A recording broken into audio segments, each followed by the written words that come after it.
अस्सलाम वालेकुम नाजरीन, नई मालूमाती वीडियो सीरीज आज का दिन तारीख के आईने में मैं बदर राजपूत आपको हिजाजी डिजिटल नेटवर्क में खुशामदीद कहती हूँ। नाजरीन 21 जुलाई आज का दिन तारीख के आईने में हम आज ही के दिन में दुनिया में रूनमा होने वाले अहम वाक़यात से आपको आगाह करते हैं। नाजरीन 1402 में अंगूरा के मकाम पर तैमूरी सल्तनत के बानी अमीर तैमूर और सल्तनत उस्मानिया के सुल्तान बायजीद यलदरम के दरमियान जंग हुई, जो जंग इनकराह के नाम से मशहूर है। तैमूर ने इसमें फतह हासिल की। 1774 में सल्तनत रूस और सल्तनत उस्मानिया के माबैन माहिदा कूचक किनारी तय पाया।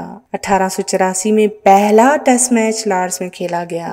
1831 में बेल्जियम को हॉलैंड से आजादी हासिल हुई। 1852 में पाकिस्तान इंटरनेशनल क्रिकेट काउंसिल का रुकन बना। 1954 में जेनेवा कॉन्फ्रेंस में वियतनाम को शुमाली वियतनाम और जनूबी वियतनाम में तकसीम कर दिया गया।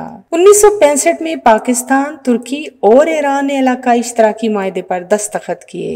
1970 में 11 साल तमीराती काम के बाद असवान बंद मिस्र में तकमील को पहुंचा। 1991 में OGDC ने बगदाद और ठट्टा के इलाकों में कुदरती गैस के ज़खायर दरियाफ्त किए। 1962 को हिंदुस्तान और चीन के दरमियान सरहद पर जंग का आगाज हुआ। नाज़रीन, आज की मालूमाती वीडियो आपको कैसी लगी, अपनी राय से जरूर आगाह कीजिएगा। हमारे चैनल को सब्सक्राइब, लाइक और शेयर कीजिएगा। अपना बहुत सा ख्याल रखिएगा। अल्लाह निगहबान।